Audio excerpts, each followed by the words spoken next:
घर और कार्यस्थल की सिर्फ एक पहचान, पुरुष और महिला एक समान। आपसे एक सवाल पूछना चाहती हूँ। क्या आप रात को अकेले बाहर जाने से डरते हैं? क्या आपको कोई परेशान करता है? क्या आप घर और कार्यस्थल पर असुरक्षित महसूस करते हैं? अगर आप पुरुष हैं तो आपका जवाब शायद ना होगा, लेकिन अगर आप एक महिला हैं तो आपका जवाब होगा हाँ। कुछ ऐसा ही होता है रोज़ हमारे शहर में रहने वाली श्रमिक महिलाओं के साथ, जो खुद बेघर हैं। ये झुग्गियों में रहती हैं, लेकिन पूरे शहर को अपने श्रम के बल पर बनाने में मदद करती हैं। घर की रोज़ी रोटी, बच्चों के पालन पोषण और समस्त जीवन में उनका उतना ही योगदान होता है जितना पुरुषों का। उन्हें कम पगार मिलती है, लेकिन उनका दिन भी जल्दी शुरू होता है। वे अपने गाँव को छोड़ शहर सिर्फ इसीलिए आती हैं ताकि कमाकर अपने परिवार का ख्याल रख सकें। वे कम खाती हैं, कम सोती हैं और मजदूरी के अलावा अपने पति, अपने बच्चों का भी ख्याल रखती हैं। इसके बावजूद उन्हें छेड़खानी और यौन उत्पीड़न का सामना करना पड़ता है। आखिर ऐसा क्यों है? सच तो ये है कि महिलाओं की असुरक्षा का बहुत बड़ा कारण एक अन्यायपूर्ण व्यवस्था और पुरुष प्रधान सोच है। इस पुरुष प्रधान सोच की वजह से महिलाओं को ना तो बराबरी का दर्जा मिलता है और ना ही सम्मान। जेंडर के आधार पर बनते रोज़ के काम, रोज़ की भूमिकाएं और अपेक्षाओं के चलते महिलाओं के हिस्से में कई गुना ज़्यादा काम आता है। फिर चाहे घर की बात करें या श्रम बाजार की, उनके काम को कम आंका जाता है। यह सोच हमें सिखाती है कि पुरुष रो नहीं सकते, बच्चों का ख्याल नहीं रख सकते, चकला बेलन नहीं चला सकते हैं। यह सोच हमें सिखाती है कि महिलाएं भार नहीं उठा सकती, पुरुष जितना पैसा नहीं कमा सकती। इसी सोच के चलते दोनों महिला और पुरुष इस व्यवस्था से बंध जाते हैं, जिसका असर उनके जीवन पर अलग अलग रूप में दिखता है। इसी के चलते महिलाओं को असुरक्षित, अक्सर अपमानजनक जीवन जीना पड़ता है और महिलाएं हिंसा और यौन उत्पीड़न का शिकार भी बनती हैं। इसके बारे में हम क्या कर सकते हैं? कैसे बदल सकते हैं उन हालातों को जिनके चलते महिलाओं को इतनी मुश्किलों का सामना करना पड़ता है? इसका जवाब बहुत सीधा तो नहीं है, पर हम समझने की कोशिश कर सकते हैं। सभी को मिलकर साथ में इसको अंजाम देना होगा। हमें साथ मिलकर घर और कार्यस्थल दोनों जगहों पर महिलाओं के लिए एक सुरक्षित माहौल बनाना होगा। इसके लिए हर पुरुष, चाहे वो ठेकेदार हो, पुरुष सहकर्मी हो, मालिक या महिलाओं के पति हों, सबको जागरूक होना बहुत ज़रूरी है। ध्यान रखने वाली मुख्य बातें इस प्रकार हैं। नंबर 1, सभी को ध्यान में रखने की ज़रूरत है कि महिलाओं की असुरक्षा का एक बड़ा कारण अपमानजनक और असमान व्यवहार है। यदि आप ठेकेदार हैं तो खुली जगह पर रहने वाले श्रमिक परिवारों के लिए कुछ बुनियादी व्यवस्था का बंदोबस्त करें, जिससे वे अपने आप को और अपने सामान को सुरक्षित रख सकें। आपकी एक महत्वपूर्ण जिम्मेदारी यह बनती है कि आपकी साइट पर काम करने वाली महिला सुरक्षित हो और उसके साथ कुछ गलत होने पर वह किसी को बता सके ताकि उस पर कोई कदम उठाया जा सके।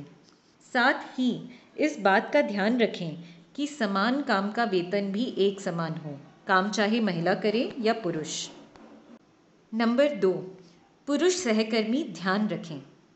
अगर सड़क पर किसी भी महिला के साथ कोई दुर्व्यवहार कर रहा है तो उसे तुरंत रोकें, या फिर 100 इस नंबर पर या महिला हेल्पलाइन नंबर 181 पर कॉल करके इस घटना के बारे में सूचित करें।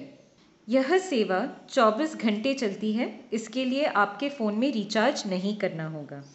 नंबर 3, रहने या कार्यस्थल की जगह पर आपको कोई भी व्यक्ति दारू या अन्य किसी चीज़ का नशा करके महिला को परेशान करते दिखे तो 100 नंबर पर पुलिस को फ़ोन करें। आप यह कदम घरेलू हिंसा के लिए भी उठा सकते हैं। याद रखें, महिला की सुरक्षा किसी का भी निजी मामला नहीं है। नंबर 4, आप चाहे सहकर्मी हो या किसी कार्यस्थल पर मौजूद अनजान व्यक्ति, आपकी उपस्थिति में अगर किसी महिला को काम के दौरान कोई व्यक्ति गंदे गंदे इशारे करे या गंदी बातें बोले या सार्वजनिक जगह पर किसी भी तरह की अश्लील हरकतें करें, तो फौरन वहाँ बाकी श्रमिकों या लोगों को बताएं एवं उस जगह पर बड़ी संख्या में पहुँचें और ऐसा होने से रोकें। ऐसी स्थिति में चुप रहना किसी अपराध से कम नहीं। पर ध्यान रहे कि आप महिला साथी से अश्लील सवाल पूछकर शर्मिंदा ना करें।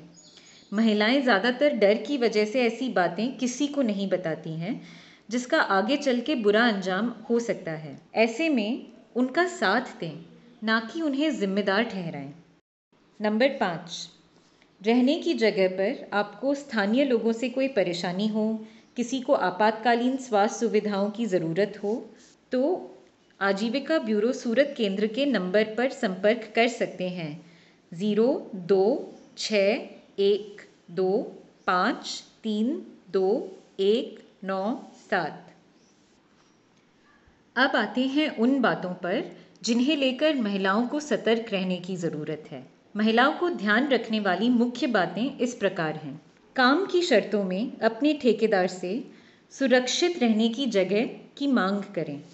आपकी रोज़ाना दिनचर्या में, जैसे कि कार्यस्थल पर, रहने की जगह पर, किराना या सामान की दुकान पर, अगर कोई अनजान व्यक्ति रोज़ाना आप पर नज़र रख रहा हो, तो उस व्यक्ति से सचेत रहिए और ज़रूरत पड़े तो नज़दीकी पुलिस या महिला थाना से संपर्क करें।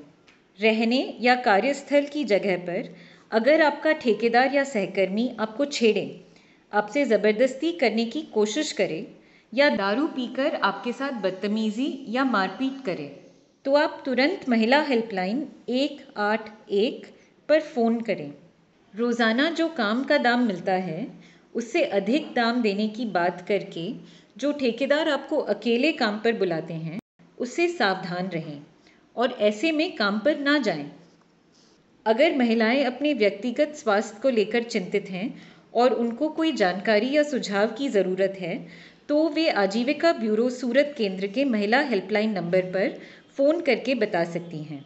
यह नंबर है 7069999829। आप सभी रोज़ाना इन सभी बातों का बड़े ही ध्यान से पालन करें और बाकी साथियों को भी ऐसा करने के लिए प्रेरित करें। चलिए, इसका अंत हम एक छोटे से कविता से करते हैं। आप सभी से अनुरोध है कि इस कविता को पढ़कर याद कर लें। घर और कार्यस्थल की सिर्फ एक पहचान, पुरुष महिला एक समान। पुरुष करे महिलाओं का मान, इसमें ही है एक पुरुष की शान। घर और कार्यस्थल की सिर्फ एक पहचान, पुरुष महिला एक समान।